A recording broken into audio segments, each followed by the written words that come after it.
Hello, welcome to this channel. तो हमने बहुत सारी मेथड्स पढ़ ली थी, जिसमें हमने सबसे पहले ग्राफिकल मेथड पढ़ लिया था। ग्राफिकल हमने पढ़ लिया था, एलिमिनेशन हमने पढ़ लिया था, और हमने पढ़ लिया था सब्स्टिट्यूशन मेथड भी हमने पढ़ लिया था। और आज हम पढ़ने वाले हैं क्रॉस मल्टीप्लिकेशन मेथड।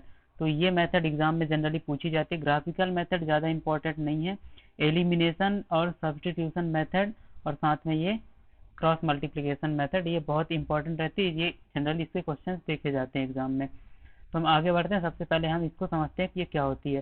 तो इस ये क्वेश्चन करने से पहले मैं आपको सबको एक मैं डेरिवेशन बता देता हूँ। फिर उसके बाद मैं आपको एक शॉर्टकट भी बताऊंगा कि शॉर्टकट से आप क्वेश्चन को कैसे कर सकते हैं।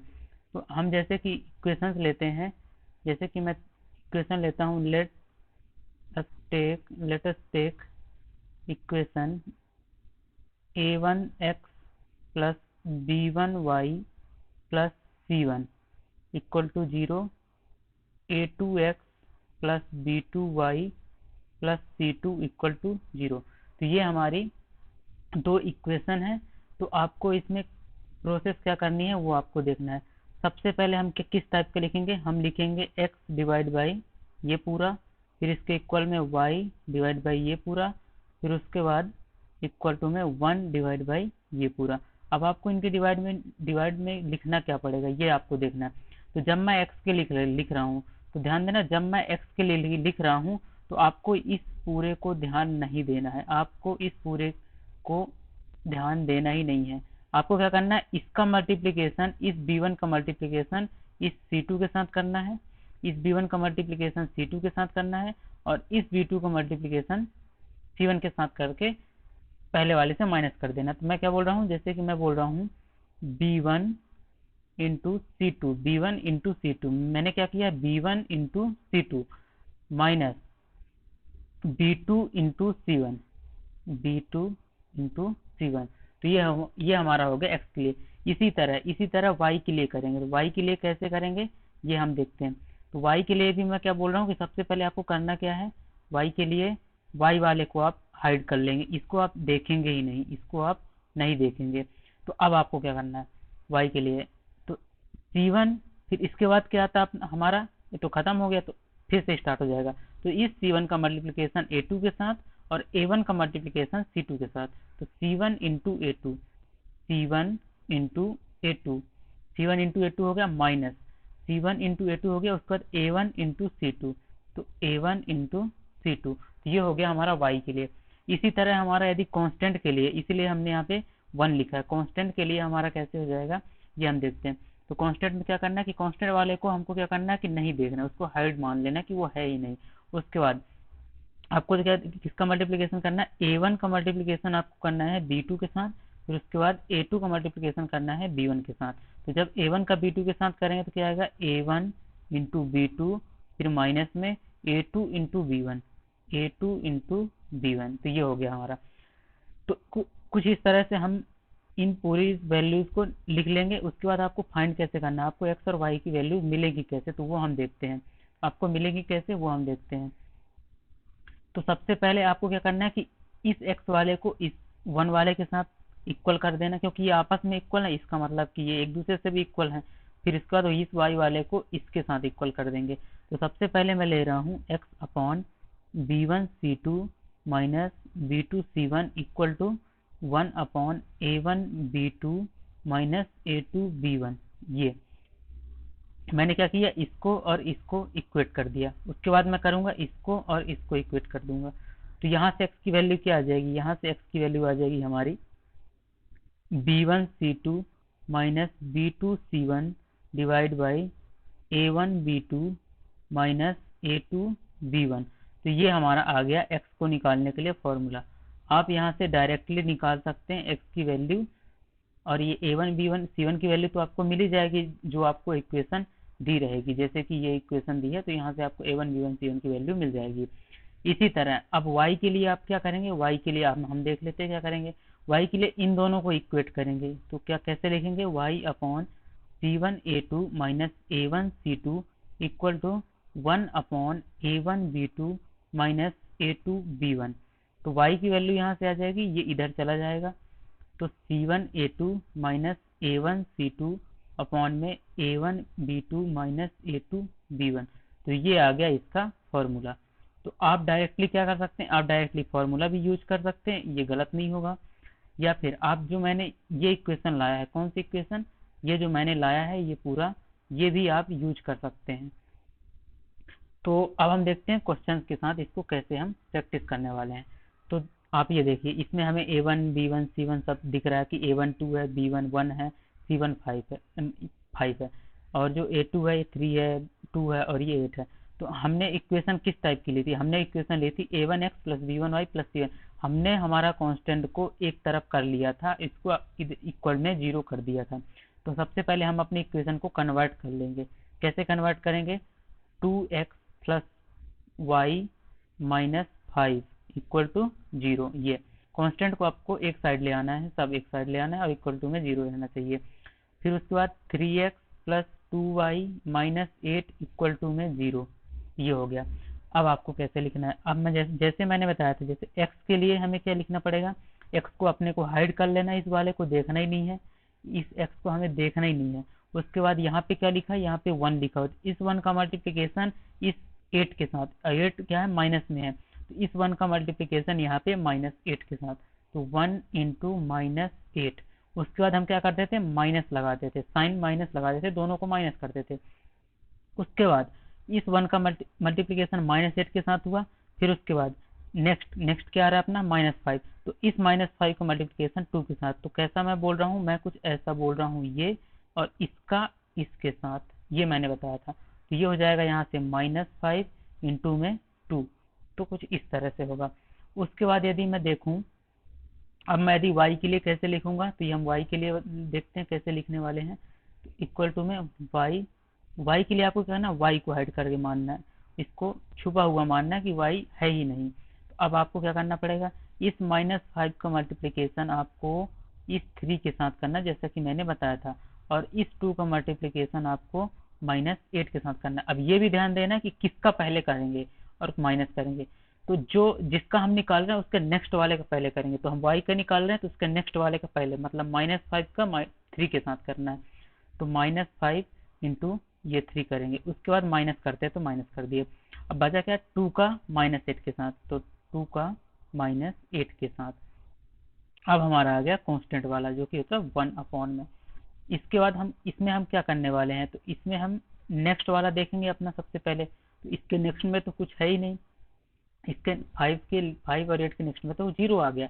तो फिर हम शुरू से स्टार्ट कर देंगे। सबसे पहले तो हमें इससे मानना ही नहीं है, ये -5 और -8 को हमें कंसीडर करना ही नहीं है, इसको हाइड मान के चलना है। तो इसके बाद हमारा आता है 2, तो इस 2 का मल्टीप्लीकेशन इस 2 के साथ, और यहाँ पे 1 है तो इसका मल्टीप्लीकेशन 3 के साथ। तो यहाँ पे हम कैसे लिखेंगे, 2 इंटू में 2, फिर माइनस में 1 इंटू में 3। तो इस टाइप से कुछ हमारा हो जाएगा। तो यदि मैं आगे बढ़ूं और इनको सॉल्व करूं तो हमें क्या मिलेगा, ये हम देख लेते हैं। यदि मैं आगे बढ़ूं तो इसे मैं इरेज कर देता हूं, और हम अब सॉल्व करेंगे कि हमें x और y की वैल्यू कैसे मिलेगी। तो मैंने बताया था कि आपको x वाले के साथ कांस्टेंट को इक्वेट कर देना है, और y वाले के साथ इस कांस्टेंट को इक्वेट कर देना, दोनों को इसके इक्वेट कर देना। तो यहाँ से मैं सॉल्व करूंगा, यदि क्या आ गया, x अपॉन ये -8 हो जाएगा, और यहाँ से माइनस और माइनस प्लस हो जाएगा, और 5 इंटू 2 10 हो जाएगा।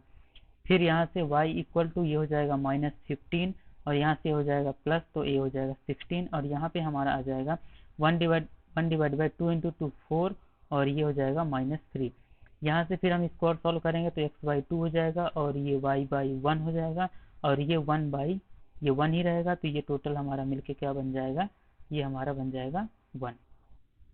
अब हम आगे कैसे करेंगे ये देखते हैं। अब हम आगे कैसे करेंगे, x/2 equal to 1 and y/1 equal to 1। मैंने इसको और ये टर्म को इक्वेट किया और y को इससे इक्वेट कर दिया। तो यहाँ से हमारी x की वैल्यू आ गई 2, और एंड y की वैल्यू यहाँ से आ गई 1। तो ये हमारी वैल्यूज आ गई इस इक्वेशन के लिए। तो जब आप इसको क्रॉस मल्टीप्लिकेशन से सॉल्व करेंगे तो हमें ये वैल्यूज मिल जाएंगी। जब आप इसको क्रॉस मल्टीप्लिकेशन से सॉल्व करेंगे तो हमें x की वैल्यू 2 और 1 आ गई। यदि आप इसको सब्स्टिट्यूशन या ग्राफिकल मेथड से भी करेंगे तो हमारी सेम वैल्यूज आएंगी, आप चेक भी कर सकते हैं। सभी मेथड से हमारी वैल्यूज जो है वो सेम आने वाली हैं। तो अब हम आगे बढ़ते हैं और अपना एक नेक्स्ट क्वेश्चन लेते हैं। हमारा ये नेक्स्ट क्वेश्चन बहुत ही अच्छा क्वेश्चन है। इसको हम सबसे पहले पढ़ते हैं। क्या लिखा कि प्लेस, यहाँ पे लिखा हुआ कि places A and B are 100 kilometre apart on highway, one car start from A and another from B at the same time. If the cars travel in the same direction at different speed they meet in 5 hours। If they travel towards each other they meet in 1 hour। What are the speeds of the two cars. तो हमें simple, हमें क्या बोलते गया वो हम करते जा रहे हैं पूरा। हमें सबसे पहले बोला कि places A and B are 100 kilometre apart on highway. तो एक कोई हाईवे है, एक कोई हाईवे है, इसमें क्या कि दो पॉइंट हैं, एक ये ए है और ये बी है। कितने किलोमीटर दूर है? ये 100 किलोमीटर की डिस्टेंस है इनके बीच। आगे क्या बोला कि one car start from A and another from B. तो एक यहाँ कार है, लेट्स से ये यहाँ पे एक कार है और यहाँ पे एक ये कार है। तो सबसे पहला कंडीशन हमें बोल रहा है कि स्टार्ट करते हैं car, if the car travel in the same direction. मान लेते हैं कि ये जो बी है ये कुछ इधर जा रही है और वी भी वेलोसिटी से जा रही है, इसकी जो स्पीड है वो वी भी है। और क्या बोला है इसमें कि सेम डायरेक्शन में जा रही है। तो ये यदि ये इधर जा रही है तो ये भी इधर जा रही है, सेम डायरेक्शन, और ये भी ये स्पीड से जा रही है। तो क्या होता है, दे मीट इन 5 hours, वो 5 घंटे बाद मिल जाती है। तो इसका मतलब हमें क्लियर क्या है कि वीवी कार जो है उसकी जो स्पीड होगी वो कम होगी वीए से। यहाँ पे हमें समझ में आ रहा है कि जो वीए की स्पीड होगी वो ज़्यादा होगी, तभी वो एक दूसरे से मिल पाएंगे। यदि इसकी वीवी यदि ज़्यादा हुआ तो वीए तो कभी मिल ही नहीं पाएगा। और हमें एक फॉर्मूला क्या पता है, हमें एक फॉर्मूला पता होता है कि जो डिस्टेंस होती है वो क्या होती है, स्पीड होती है इनटू में टाइम होता है। ये हमें फॉर्मूला पता होता है। सेकंड केस में हमें क्या बोल रहा है, अब हम सेकंड केस भी देख लेते हैं। सेकंड केस में अब हमें बोला कि if they travel towards each other, यदि वो एक दूसरे की ओर ट्रेवल करें। इसका मतलब क्या है कि ये जो कार है और एक ये जो बी कार है एक दूसरे की ओर, मतलब बी जो है ए की तरफ और ए जो है बी की तरफ सेम स्पीड से जा रही हैं। तो वो क्या होती है, दे मीट इन 1 hour, वो 1 घंटे में मिल जाती है। यहाँ पे क्या मिलती है, ये 5 hour में मिल जाती हैं और ये 1 hour में मिल जाती हैं। तो अब आपको इसको कैसे सॉल्व करना है ये हम देखते हैं। तो सबसे पहले केस के लिए हमें क्या पता है कि डिस्टेंस इक्वल टू क्या होता है, स्पीड इनटू टाइम। हमारी डिस्टेंस कितनी है, हमारी डिस्टेंस है 100, हमारी डिस्टेंस कितनी है 100 है। स्पीड क्या होगी हमारी, अब हम इसमें स्पीड क्या लेंगे, सबसे पहले केस की बात कर रहा हूँ मैं, यहाँ पे मैं सबसे पहले केस की बात कर रहा हूँ। तो हमारी जो डिस्टेंस है वो 100 है, स्पीड हमारी क्या हो जाएगी, आपको पता है कि दोनों कार एक ही डायरेक्शन में जा रही हैं और दोनों को पार करने के लिए वी ए ज़्यादा होना चाहिए। तो जो हमारी स्पीड है वो हो जाएगी V A minus V B. ये हम जनरली एक, यदि आप फिजिक्स पढ़ते होंगे, यदि आप साइंस में पढ़े होंगे, क्या होता है जनरली ये रिलेटिव स्पीड हम लेते हैं यहाँ पे, रिलेटिव स्पीड ये आप आगे पढ़ेंगे यदि नहीं पढ़े होंगे तो हमें ये दोनों कार एक दूसरे को मीट करें, इसके लिए क्या कंडीशन होनी चाहिए कि इसकी वी ए जो है ज़्यादा होनी चाहिए वी बी से, तभी ये हमारा मीट कर पाएगा। अब इंटू में क्या है हमारा टाइम, टाइम हमारा कितना लगा, 5 घंटे बाद, 5 घंटे बाद ये हो गया। तो यहाँ से हमारी इक्वेशन क्या मिल गई, यहाँ से हमारी इक्वेशन मिल गई V A minus V B, V A minus V B equal to क्या हो गया, यहाँ से ये हो गया 20 हो गया। तो ये हमारी पहली इक्वेशन बन गई। इसी तरह यदि मैं सेकंड इक्वेशन बनाऊं तो सेकंड इक्वेशन में क्या चेंजेस आएंगे, हमारा सेकंड के लिए डिस्टेंस तो हमारी सेम ही है, डिस्टेंस तो उतनी ही ट्रेवल करनी है, इक्वल टू, तो स्पीड, अब आप स्पीड यदि आप देखें तो ये वी ए से जा रहा है इसकी ओर बी की ओर, अब वी बी जा रहा है ए की ओर बी बी से। तो जो स्पीड होगी यहाँ पे हमारी सम हो जाएगी, जुड़ जाएगी इंटू में 1। तो एक कंडीशन मैं आपको बता सकता हूँ, एक फॉर्मूला मैं आपको दे सकता हूँ। वो फॉर्मूला क्या हो सकता है कि इफ कार्स ट्रेवल इन, यदि हमारी जो कार है यदि वो इन सेम डायरेक्शन, यदि हमारी कार सेम डायरेक्शन में ट्रेवल करें तो जो स्पीड होगी वो हमारी क्या हो जाएगी, माइनस हो जाएगी, है ना। यदि हमारी सेम डायरेक्शन में चलेंगे तो स्पीड माइनस हो जाएगी, मतलब दोनों का डिफरेंस हो जाएगा। जहाँ पे वी ए हमारा जो ज़्यादा रहेगा वो ज़्यादा पहले लिखा जाएगा, वी ए हमारा ज़्यादा है। ये पहला हो गया। दूसरा मैं क्या बोल रहा हूँ कि if cars travel in opposite direction, opposite direction या फिर आर टुवार्ड्स ईच अदर, ये या तो अपोजिट करें या फिर एक दूसरे की ओर करें, एक ही बात हो गई ये तो ये हमें क्या मिलेगा, ये V A plus V B हो जाएगा हमारा। यहाँ पे कोई कंडीशन नहीं कि वी ए ज़्यादा हो या वी बी ज़्यादा, ये दो चीज़ें आपको याद रखनी है। ये आपको क्वेश्चन में सेम क्वेश्चन भी दे सकता है, डिफरेंट भी दे सकता है।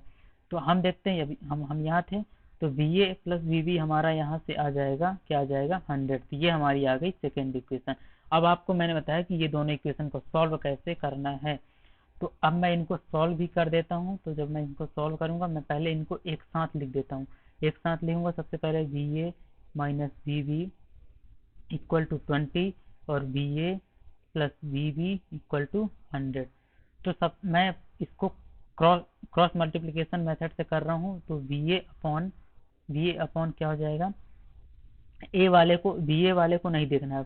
तो -1 इंटू, जब 100 को आपको इधर लाना पड़ेगा सबसे पहले, तो ये आपको भूलना नहीं है। तो ये इक्वेशन को मैं लिख रहा हूँ V A minus V B minus 20 equal to 0 और ये V A plus V B minus 100 equal to 0। तो सबसे पहले वी ए निकालूंगा तो इसको मैं हाइड कर लूंगा, तो -1 इंटू माइनस 100, तो -1 इंटू माइनस 100 हो जाएगा हमारा 100 और ये माइनस। फिर उसके बाद -20 इंटू 1, तो -20 इंटू 1 होता है -20, तो ये भी हो जाएगा -20। ये माइनस तो करते ही थे, डिफरेंस लेते थे। उसके बाद वी बी अपॉन में वी बी हमारा अब हाइड कर लेंगे, तो -20 इंटू 1, तो ये हो जाएगा -20, उसके बाद माइनस, फिर ये 1 इंटू माइनस 100, 1 इंटू माइनस 100 फिर -100 हमारा हो जाएगा। उसके बाद 1 डिवाइड बाई, अब हम कांस्टेंट वाले को हाइड कर लेंगे, तो 1 इंटू 1, तो 1 इंटू 1 ये हो गया। फिर माइनस में -1 इंटू 1, तो ये हो जाएगा फिर से -1। इसको और आगे सॉल्व करेंगे तो हमें क्या मिलेगा, ये हम देखते हैं। तो ये वी ए अपॉन में ये हो जाएगा हमारा 120 और ये हो जाएगा वी बी अपॉन में ये हो जाएगा हमारा 80 और यहाँ से हमारा आ जाएगा क्या, ये हो जाएगा 2। तो जब हम इसको इक्वेट करेंगे तो V A upon 120 equal to 1/2 and V B upon 80 equal to 1/2। तो यहाँ से हमें क्या मिलेगा, यहाँ से हमें वी ए मिलेगा 120 डिवाइड बाई 2 मीन्स 60 और वी बी हमें मिलेगा 80 डिवाइड बाई 2 जो कि हो जाएगा 40। तो हमें क्या मिल गया, अब हम यहाँ पे लिख लेंगे हमारा जो आंसर है उसे हम लिख लेंगे यहाँ पे, hence speed of car A कितनी हो जाएगी 60 kilometre per hour and speed of car B की स्पीड हो जाएगी 40 किलोमीटर पर आवर। तो ये हमारा इसके लिए आंसर हो जाएगा। तो आई होप ये आपको समझ में आया होगा, ये क्वेश्चन आपको समझ में आया होगा। और जो मैंने बताया था कि आपको ये फॉर्मूले यूज़ करने हैं इसमें, ये आपको ध्यान रखना है। ये क्वेश्चन आपको वैल्यू चेंज करके भी दे सकता है, कैसे भी दे सकता है। हो सकता है आपको बोल दे क्रॉस मल्टीप्लिकेशन से नहीं करना, सब्सटीट्यूशन से करना, तो ये भी आप इससे कर सकते हैं। तो यदि आपको ये लेक्चर पसंद आया तो इसे लाइक करें और अपने दोस्तों के साथ शेयर करें। और यदि आपको कोई डाउट है तो हमारे टेलीग्राम चैनल की लिंक दी हुई है डिस्क्रिप्शन में, उससे ज्वाइन कर सकते हैं और वहाँ पे हमसे डाउट पूछ सकते हैं। Thank you for watching this video, keep learning keep growing.